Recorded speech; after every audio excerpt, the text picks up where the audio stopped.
Akkor most beszéljünk arról, hogy hogyan juthatsz hozzá ehhez a termékekhez. Ugye elsődleges dolog, a jól ismert katalógust megnézem, valamelyik tanácsadó, aki ezzel foglalkozik, megmutatja neked, kiválasztod, megrendeli neked és átadja a katalógus áron. Ez az átlag, tehát ugye ezt ismeri szerintem mindenki. Van egy olyan lehetőség is, amikor saját fiókot nyitsz. Én küldök neked egy linket, amiben van egy kód, és azt a kódnak az aktiválásával te egy fiókot létre tudsz hozni saját magadnak.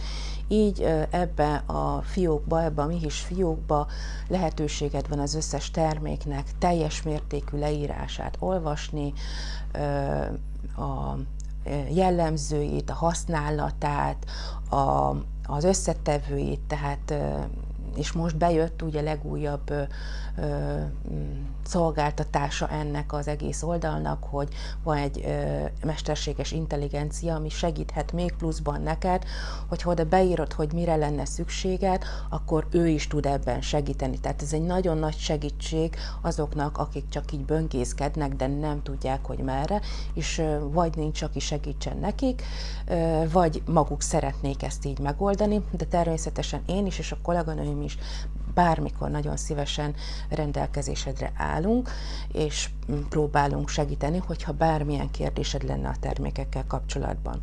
Ezt úgy kell elképzelni, mert nagyon sokan megijednek az ilyen regisztrációs dologtól, vagy fiók létrehozástól, mintha egy e-magra regisztrálnánk. Ott is az ember megadja a nevét, telefonszámát, esetleg e-mail címét, és már is kinyílik egy kapu, és tud vásárolni. Tehát itt is ugyanez a rendszer. Tudni kell, hogy ha valaki egy fiókkal rendelkezik, milyen előnyei vannak. Az előnye elsősorban az, hogy automatikusan 20%-kal olcsóbban hozzájutsz minden termékhez katalógus ár alatt, tehát a katalógus árhoz képest 20%-kal már olcsóbban vásárolod meg. Ha egy bizonyos megrendelés fölé, vagy egy bizonyos megrendelést már elérsz, akkor nagyobb, akár 30% kedvezményt is kaphatsz. Ami jó, nincs regisztrációs díj, ami nagyon sok vállalatnál azért tegyük hozzá, hogy van. Nincsen kötelező vásárlás, nincs az, hogy neked vásárolni kell, nincsen az, hogy kezdőcsomagot kell venned, nincs megadva az, hogy limit, hogy ennyiért vagy annyiért vásárolsz. Ha te neked egyetlen egy termékre van szükséged, és azt szeretnéd megvásárolni, akkor azt teszed meg. Ha nem szeretnél vásárolni, akkor nem vásárolsz. Nincsen beruházás, tehát így, hogy nincsen egy ilyen kezdőcsomag, amivel neked be kell lépni, és akkor neked azt meg kell vásárolni. Nincs havidíj, és nincs tagságmegújítási díjat sem.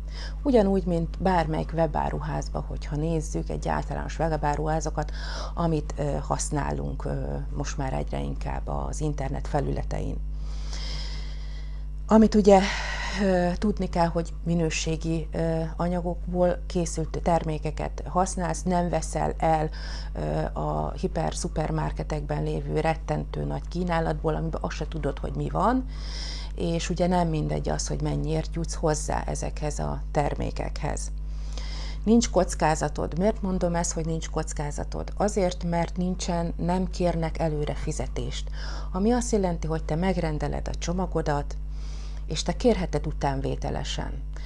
Ez azért jó, mert vannak olyanok, akik nem szeretnek, vagy nincsen lehetőségük arra, hogy ők utaljanak, vagy nem annyira bíznak emberekben, vagy nincsen számlájuk, vagy nem az életük része ez, és így is hozzá tudnak jutni. Ami még nagyon jó ebben, hogy akár hogyha előreutalással kéred, akkor olyan 1200 forintba kerül a szállítás jelen helyzetben, ha utánvételesen olyan 1700 forint. Tehát a mai világviszonylathoz képest én úgy gondolom, meg ugye ismerve akár a postdíjakat, ez egész tűrhető, és azt mondom, hogy ez nagyon korrekt és olcsó szállítási költségnek mondható. Még amit tudni kell, hogy a tagság, hogyha ezt a fiókot létrehozod, és úgy döntesz, hogy nem rendelsz, akkor 3 kampány időszak után, ami egy kampány ugye az 3 hét, egyszerűen megszűnik, törlődik, és hogyha akarsz, újra regisztrálsz. Tehát, hogy semmilyen kötelezettséged nincsen.